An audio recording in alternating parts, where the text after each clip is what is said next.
श्री सद्गुरु महाराज की जय। शांति संदेश मार्च 2017 ईस्वी।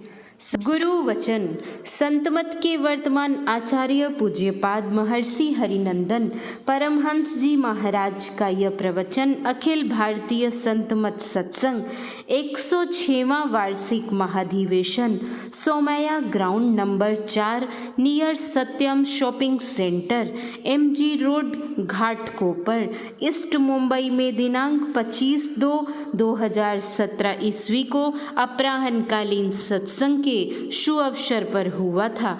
प्रेषक डॉक्टर स्वामी गुरु प्रसाद। बंदो गुरुपद कंज कृपा सिंधु नर रूप हरि महामोह तम पुंज जासु वचन रवि कर निकर। मंच पर विराजमान श्रद्धेय महात्मागण, समादरणीय सज्जन वृंद, आदरणीय माताओं एवं भक्तिमती बहनों, संत नारायण स्वामी ने कहा है कि अपना कल्याण, अपनी कुशलता चाहते हो तो दो बातों को याद रखो। उनकी वाणी में है, दो बातों को याद रख, जो चाहो कल्याण। नारायण एक मौत को, दूजे श्री भगवान। वे कहते हैं कि परमात्मा और मृत्यु को हमेशा याद रखो। मृत्यु अवश्यंभावी है, संसार से जाना ही है। कुटुंब, परिवार, सगे संबंधी सबों को छोड़कर जाना है। जो इन दो बातों को याद नहीं रखते वे संसारासक्त होकर अपने लक्ष्य को भूल जाते हैं। जिस काम के लिए उन्होंने यह मानव तन पाया है उस असली काम को ही भूल जाते हैं। ईश्वर परमात्मा को याद रखो, हमेशा याद रखो, स्मरण रखो कि परमात्मा सबके कर्मों को देख रहे हैं। हम जो अच्छा बुरा कर्म कर रहे हैं उस पर उनकी नज़र है और वे ही उसका फल देने वाले हैं। हम अच्छे कर्म करेंगे तो वे उसका अच्छा फल देंगे और अगर पाप कर्म करेंगे तो उसका फल अच्छा नहीं होगा, दुखदाई होगा।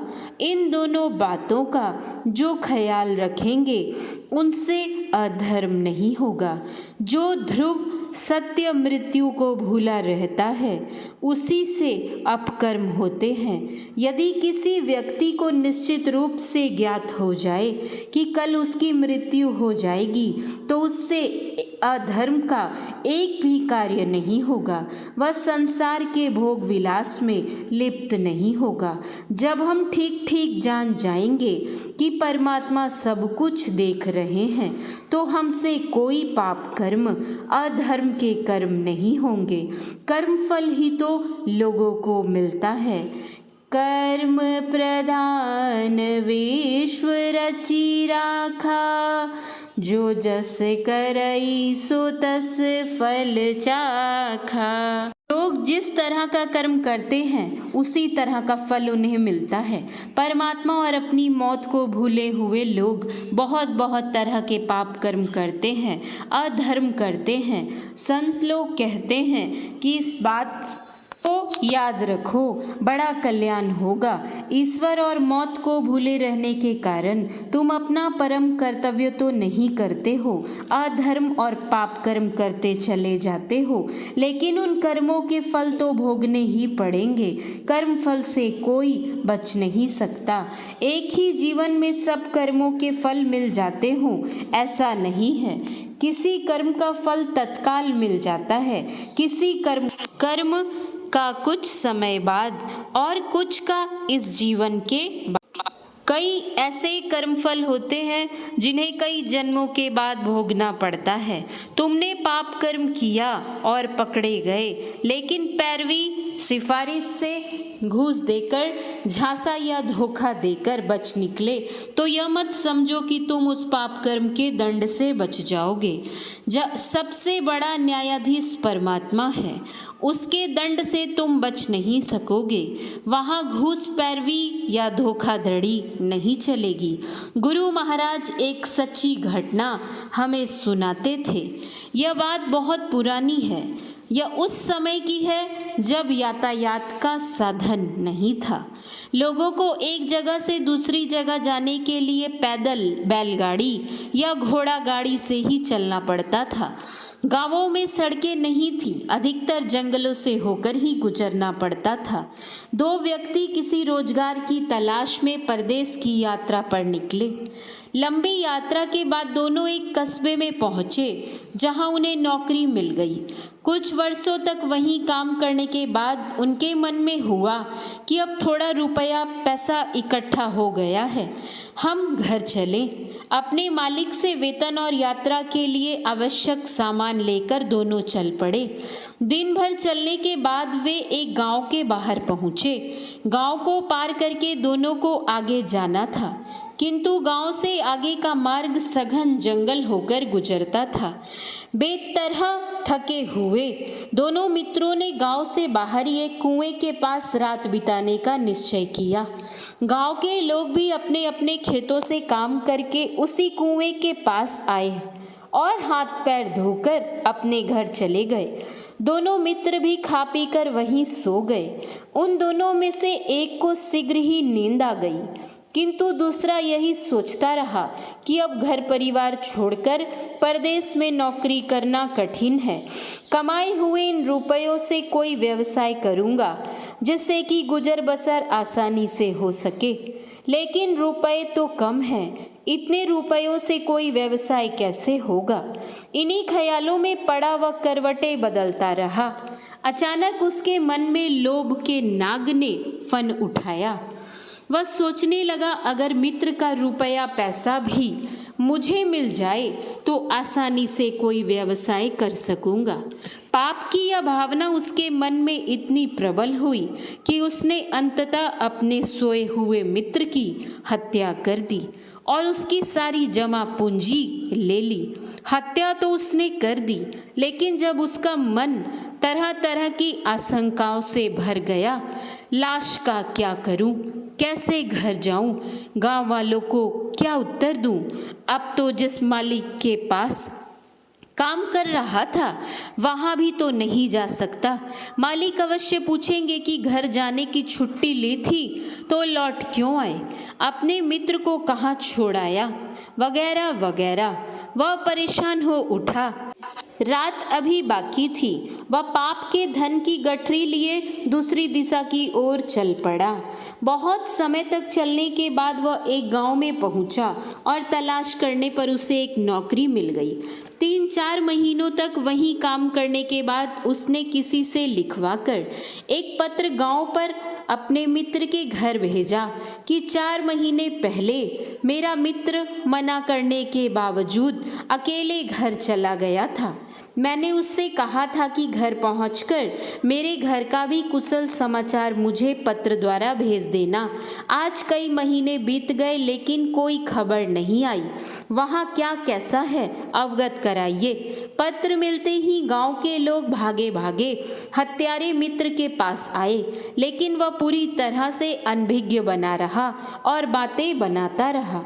मैंने तो उसे पहले ही मना किया था, इतने पैसे लेकर अकेले जाना ठीक ना होगा। कुछ दिन और काम कर लो, फिर हम दोनों साथ साथ गांव चलेंगे। लेकिन उसने माना ही नहीं।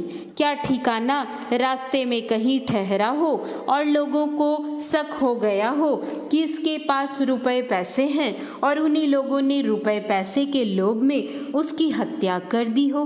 गांव के सीधे साधे लोग क्या करते, रोते पीटते घर लौट गए। जिस मालिक के पास हत्यारा मित्र काम करता था उसके गांव में एक व्यापारी हमेशा आता था। वह जरूरतमंद लोगों को रुपया ब्याज पर देता था। महीने के आरंभ में वह आता और अपने पैसों की वसूली रुपए अथवा अन्न के रूप में करता था। था। एक बार गांव में अच्छी फसल हुई थी। किसानों ने फसलें बेचकर बहुत धन प्राप्त किया था। महीने के आरंभ में वह व्यापारी हमेशा की तरह गांव वालों से अपने रुपयों की वसूली के लिए आया। इस बार किसानों और मजदूरों से उसे बहुत सारा रुपया वसूली में मिला, लेकिन अधिक रात होने के कारण लौटना उसने ठीक ना समझा और हत्यारे मित्र के मालिक के पास ही ठहर गया। मालिक को तो ज्ञात ही था कि व्यापारी के पास बहुत सारा धन है।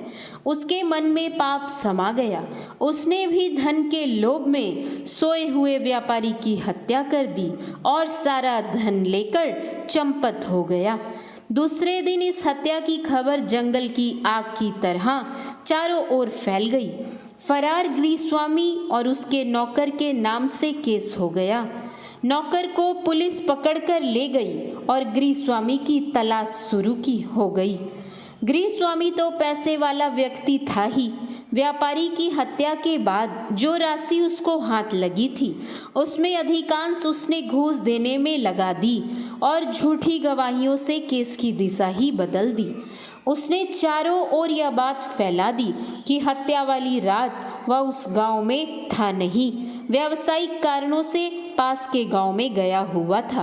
केस लंबा चला, लेकिन अंततः गृहस्वामी इस केस से बाइज्जत बरी कर दिया गया और नौकर को हत्या के मामले में फांसी की सजा सुना दी गई। फांसी की सजा सुनकर नौकर हत्यारा मित्र बहुत व्यग्र हो गया। वह बार बार यही दोहराने लगा, हे भगवान, इस व्यापारी को तो मैंने नहीं मारा है। थोड़ी थोड़ी देर पर यही वाक्य सुनाकर हाजत के सिपाही से न रहा गया। वह बोला, रे चुप रह, अब का नहीं तो तब का। सिपाही की इस बात से उसे अपने मित्र की हत्या का स्मरण हो आया। कर्मफल किसी न किसी रूप में उसे भुगतना ही पड़ा।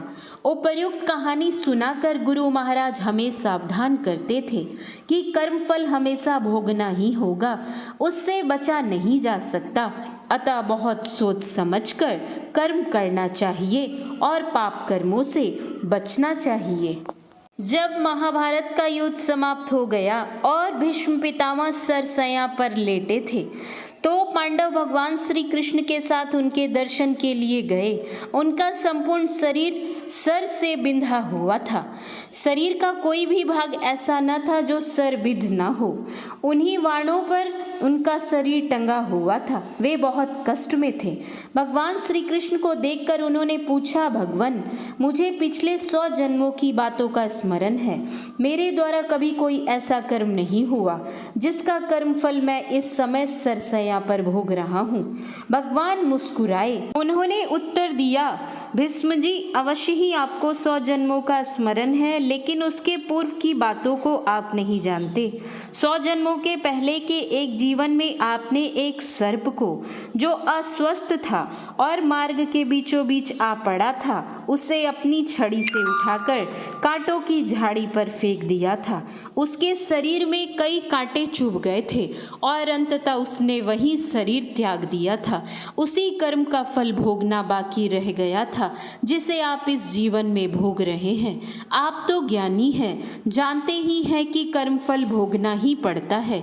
संत लोग इसीलिए कहते हैं कि पाप कर्म मत करो, क्योंकि पाप कर्म का फल बड़ा ही दुखदाई होता है।